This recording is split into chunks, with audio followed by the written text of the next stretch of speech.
All right, you're watching TVC Breakfast. Let's get to our first discussion. Now, insecurity has become a thorn in the flesh for many Nigerians. Now, commuting on roads and railways have become dangerous as many are scared of being attacked by kidnappers and bandits. It has also left many misplaced from their homes, or displaced from their homes rather, and even many farmers have abandoned their fields for fear of bandits.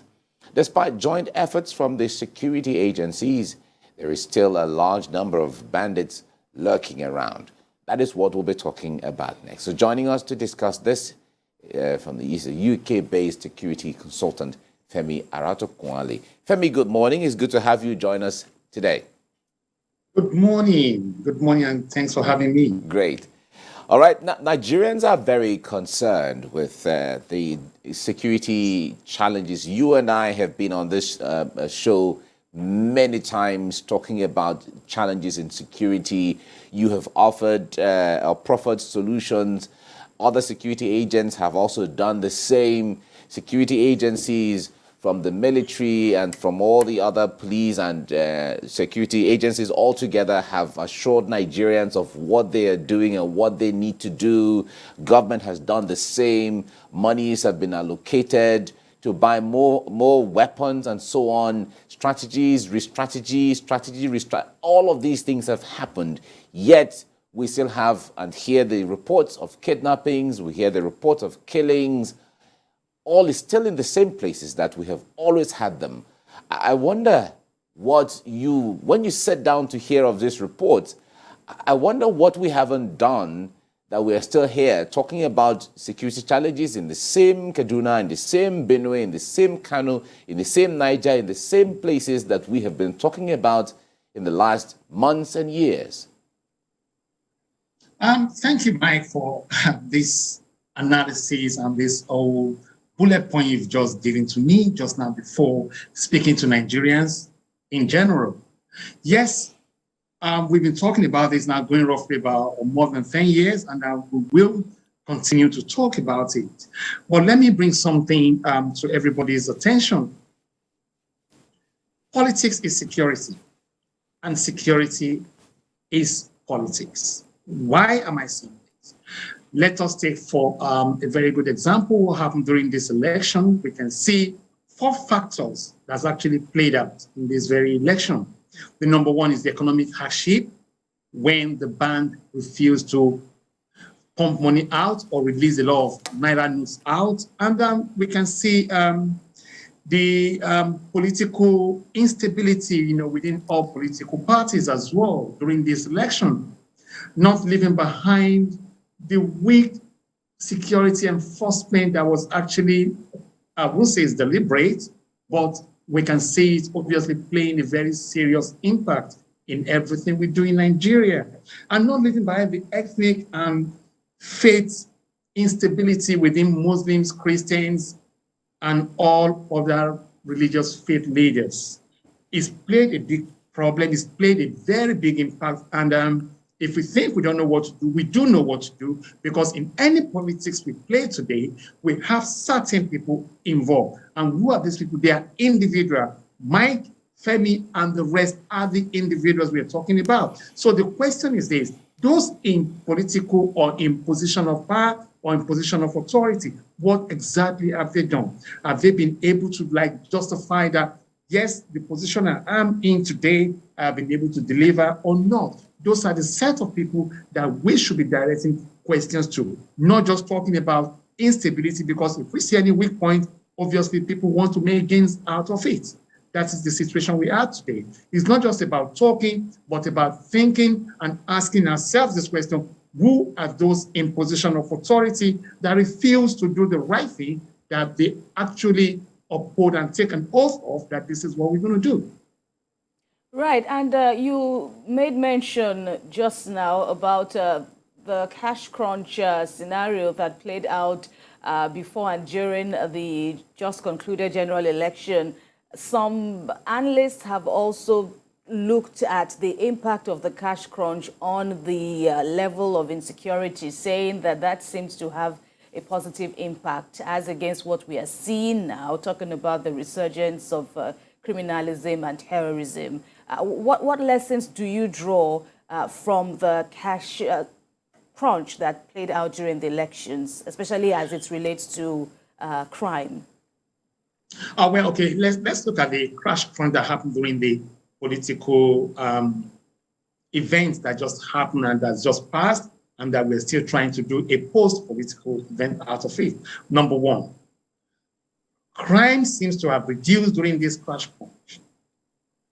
But all of a sudden, crime is on the rise back again. So it tells us one thing, that yes, we have some power players behind the scene working to perhaps destroy the political and democracy we have in Nigeria today, or perhaps we have some certain sets of people that are making gains when the country is not stable. So to me, I think we should look into, are we using the old currency or we're going to be using the new currency, because we're going to be faced with this problem at the end of the day. So in all of this cash crunch played both positive and negativity. I'm not saying the CBN has not come up with the right policy, but the policy they came up about seems not to be the right time for that policy to work. Yes, it's working in all countries all over the world. It's equally working in UK as well, whereby old notes are taken back and new notes are being, released out. But the phase and the way at which that has played a part in the politics in Nigeria today is not the best, and it's affected loads of people, loads of businesses have closed down, and again, criminals will take that as an advantage by bringing out fake and counterfeit notes for people to spend. This will equally cause another weak situation for our police, security agencies into what do we do, how do we work on this, and how do we counter this in terms of counterattack into all these issues that we face in Nigeria today. All right, let's talk about the issue of what people call the ungoverned spaces that has fueled or created havens for this insecurity that we have seen. There are lots of places within the country, the entire space, landmass, that a lot of people feel that government presence is not there, where government doesn't really know what is going on there. So it creates enabling environment for bandits or terrorists to hide out and carry out whatever they carry out, and then before people get to know what is happening, they have succeeded in hiding or moving out to other places and so on. Now, should we be having ungoverned spaces within a country where it seems nothing ever happens there, and anyone who commits a crime within that space goes scot-free and nothing happens except when we hear the reports on the media? Thank you so much for this topic. And I think we've talked about this before. I think I remember I was in the studio one day when we talked about this.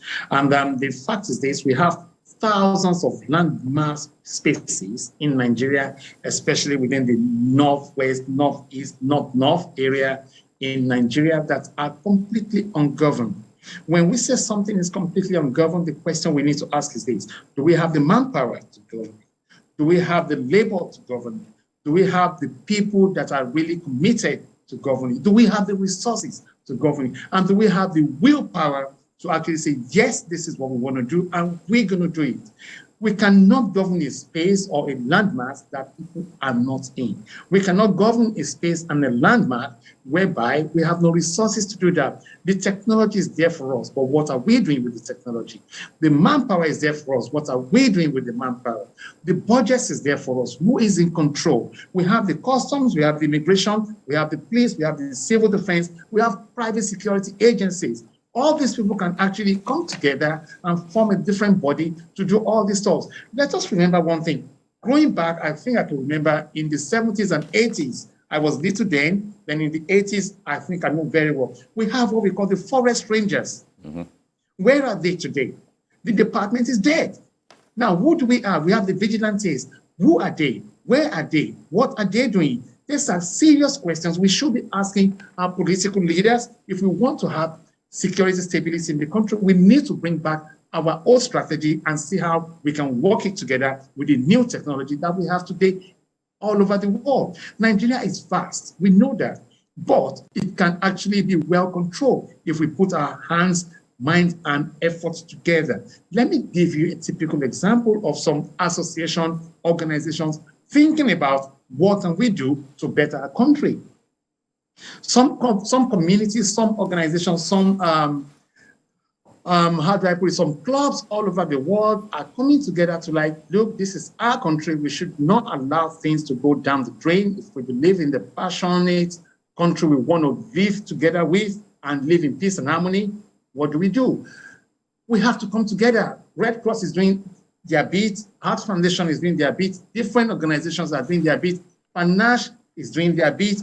Different, and a whole lot are coming together. But is the government giving them the platform to work together and do something deliverable in the country is the question. So when we talk about things like this, empowerment is key. If you do not empower our youths, all these issues will keep rising. The people perpetrating all these acts are not in their 60s or 70s. These people perpetrating these acts are the youth. But why are they doing that? Because there is nothing for them to do. Why can't we look into strategy of empowering them with security ideas and security careers? And let us see if it's going to work or not. It's all about trying something new from any angle and see how it's going to be. But Nigeria, I don't think we're really serious, or we just want to do lip service politics, and that is what we're seeing today. I hope the new incoming government can do something better or form a crazy idea that will work in the country today. That is my only belief right now. And talking about the mandate of the president-elect, he has spoken very vocally about his plans to eliminate all forms of criminality. And of course, kidnapping is one of them. People have also, asked what can be done and what needs to be done about stemming the flow of these illicit funds. Despite the stance against encouraging ransom payments, we're still seeing many Nigerians having no other choice but to do this in order to get themselves out or their loved ones out of the kidnappers' den. Of course, back to the issue of the cash crunch again, which people said that seemed to have reduced the level of kidnapping. But now it's the order of the day. Once again, how do we control this illicit cash flows that aid and abet somehow kidnapping? You see, just like I said before, it can be controlled. The CBN came up with the right strategy, but the wrong timing is the question we should be asking. Why did you do what you did the last time? Now, the question we should be asking again is this: can we have a control over our currency? Yes, we can. We've tested it and we know it can work. And when it was actually tested, the question is, are we comfortable with it? No, we're not, because we're not prepared and we don't know what direction things are going to take. So we can start by facing off some certain things and see how it's going to work. CBN can do so much, but they have refused to do what they are meant to do, which is kind of like, in my security terms, certain things cannot be pronounced out, to the media or, in public in general. But we've tried to kind of like, have a meeting with them that this is the right strategy, this is the structure we should face. And if all these are put in place, it will work. And the first thing that we need to put in place to make it work is what is the level of welfare given to our security personnel across board in Nigeria today. The welfare is poor. The pension is terrible. We do not even care about them. We do not respect them. And most of it all is this: they lack training. They want training. The funding is there, but who is sitting down and killing the situation or the system we have in the country? That was why I started with the first thing, that politics is security and security is politics. For anything to work in Nigeria, we need to think first about the security. If the security is set, good, and put right in place, every other thing will follow suit. As for me, you all know where I stand. I will always come around to come and deliver and, do my best as my CSR to my employers and to my community, to my employees, and to the security architecture we have today in Nigeria, which is the Nigerian police force. If we like it or not, they are still the best. But we need to encourage them. We need to empower them. We need to support them. They need our support. They need our trust. And equally, they should act what we ask them to do. By so doing what? Support them, call them out if they are doing the wrong thing. The PPRO has been doing its best, but we still need to support him. The IG is doing its best. We still need to support him. And equally, they need to support the masses, not just to support the political leaders in government, but it has to be an equal opportunity for everybody. That is the way forward right now. All right. A lot of Nigerians are still concerned about the fifth, or what they call the fifth columnist, people who are sabotaging the effort of government from within. And some have said that these people benefit from contracts and from other things, and they wouldn't want this war to end because they stand to benefit a lot. We've heard of these reports from here and there. And I wonder how challenging it will be to identify people like that and weed them off the entire system so we can have an ideologically based, a patriotic security agent or agencies like we used to have in the 70s, 60s, and even in the 80s as it is? Thank you for this very question. Look, we still have patriotic Nigerians, and we have them all over Nigeria and across board, even in diaspora. A lot of people are actually willing and pushing it so hard that, you know what, we just need to rebuild back our country, and we need to rebuild back the trust lost in the country. When you mention people sabotaging the security investment or the security influences or operators in Nigeria, we know them. They are not just masquerades. They are not masked. They are not face covered. We know who they are. But the question is this: do we have a law and policy in place to pursue them, to chase them, and probably prosecute them or give them the maximum punishment that requires? But we've not seen all this play out at all. Rather, by the time they go back to court, you see them like, okay, because of this, you pay so bill, amount of money, and that ends it. No, it's gone beyond that these days. And this is why all security and personnel seems not to even trust the system again, because they know whatever they do, somebody out there will play politics to get them out. And that ends it. Now it becomes a witch hunt. And this is exactly what the police, the security agencies are trying to avoid. If we don't do the right thing, as I've said, we will end up having a situation whereby the criminals will be making gains, and we'll be talking about this and be dancing like a baba chair every day, singing insecurity, whereby we know what to do, but we have turned a blind eye and we refuse to do it. If I may ask you, in Lagos State, where are the RRS, which we used to call the good boys then? They are no more the good boys. So are you telling me now we have the bad boys? No, we don't. Well, the level at which they are now is so what? Whatever happens, happens. What happens to the Nigerian police force across all the states? Look at their wares. Look at what they're doing. Somebody is responsible for all this, and no one is talking about it. But yet, what we talk about is we have weak security agencies. No, we do not. But we have weak and terrible leaders that refuse to do the right thing to make things work better for us in the country. The only way out of this is this: let us go back and ask ourselves this question: do we want a good Nigerian or we want a bad Nigerian? If we want a good Nigeria, then let us work together and see how harmony, peace can bring back a lot of our lost and past glories into the country and across board to spread a good news for us. What are you hoping to see in this next dispensation that's upon us in terms of relationship between the federal government and the state governments in curbing criminality, terrorism, and the likes?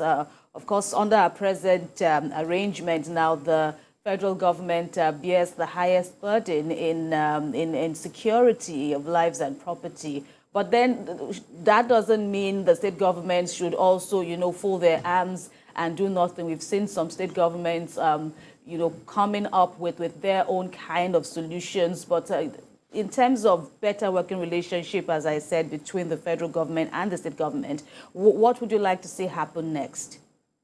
Well, what I want to see to happen next is this. Let us see, or let us work out how we can have what you call a peace deal, a peace engagement across or amongst all different political parties we have in Nigeria today. That's the first step. If we want things to work, we should just try to look out this way, Politics is out of it.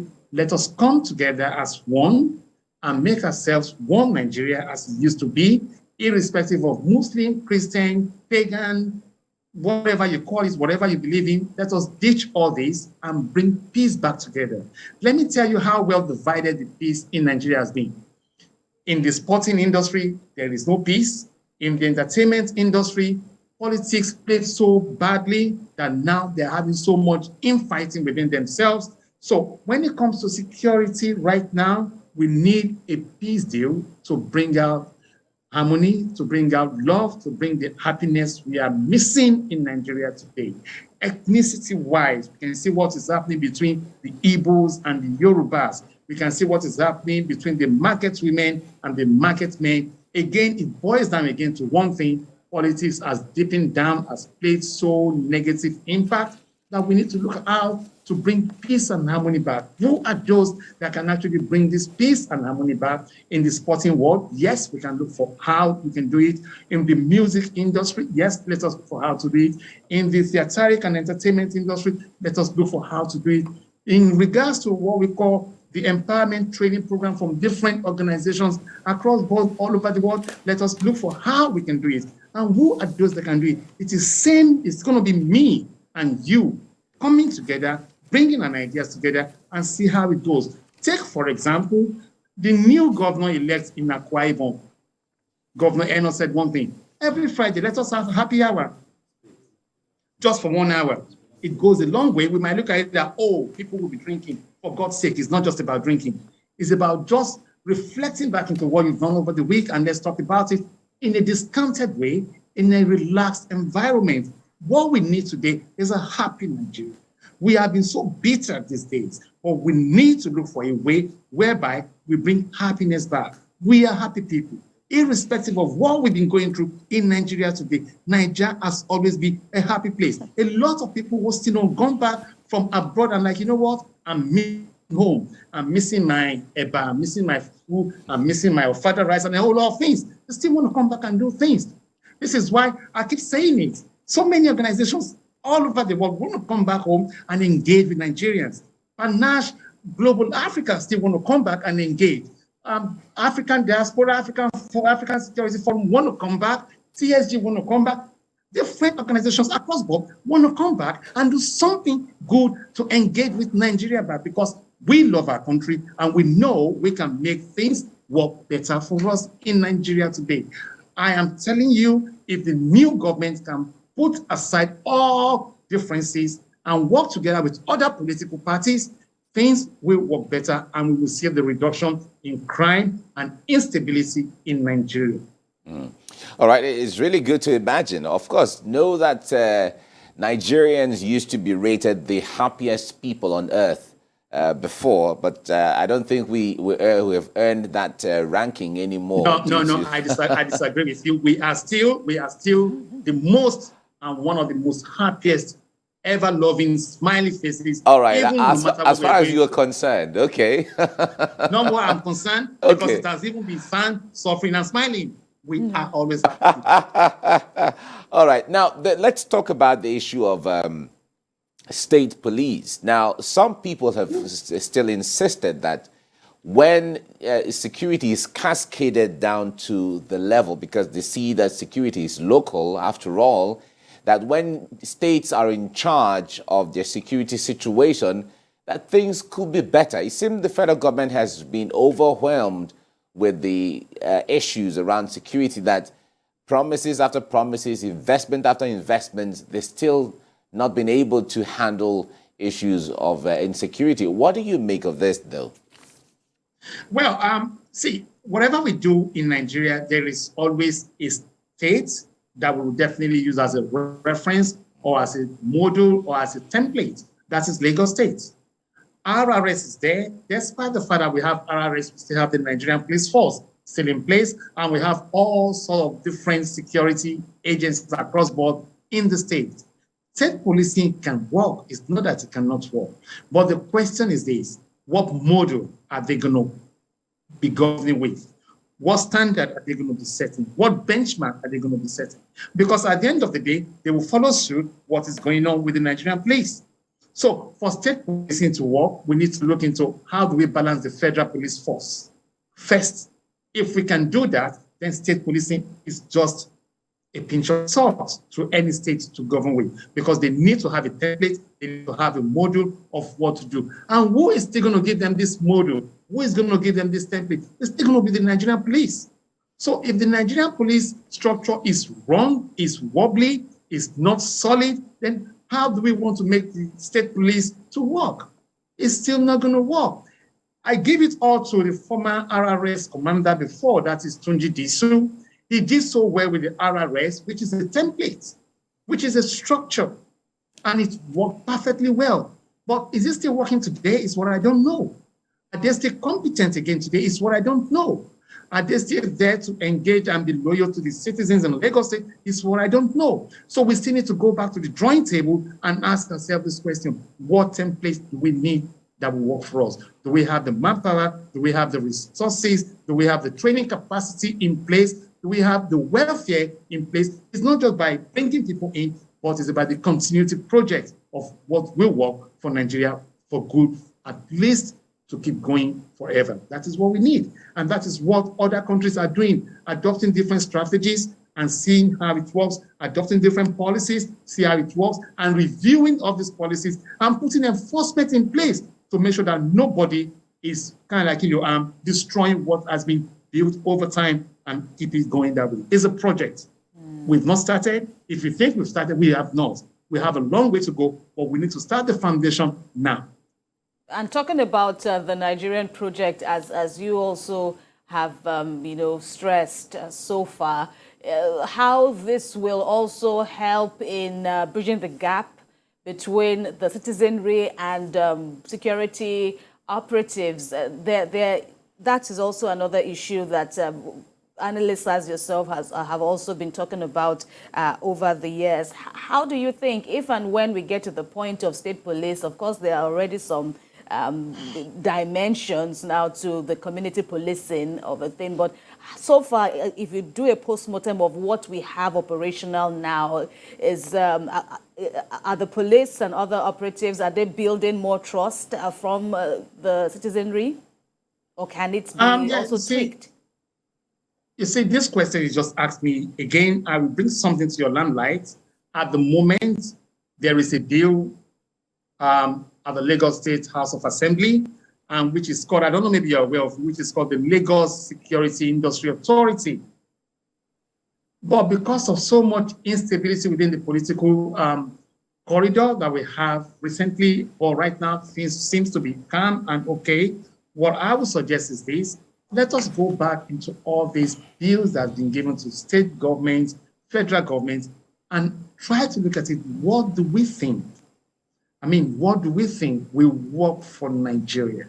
What do we think will work for each and every single state? We cannot compare what is happening in Port Harcourt, Rivers State, to what is happening in Kano. We cannot compare what is happening in Ondo State with what is happening in Kwara. So we have different states, and we should have different security strategies, different security projects for different states. However, we should still have at least a common initiative that this is the benchmark of what we should adopt across board.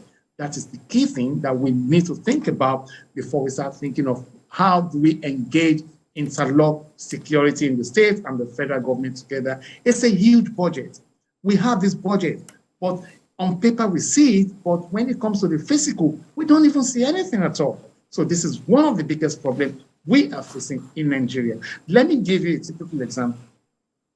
In Kwara State, horse riding to do patrols might work, but in Enugu, it might not work. In Lagos State, bicycle might work, but in Borno State, it might not work. So we need to look into what works for different states before we start thinking about this is how we should go, this is how we should not go. All right. In Nigeria. All right, thank you so much, Femi Aratokwale, security consultant reaching us from the United Kingdom. Thank you so much for your insight. We really appreciate your time. Thank you so much for having me. Great. Okay.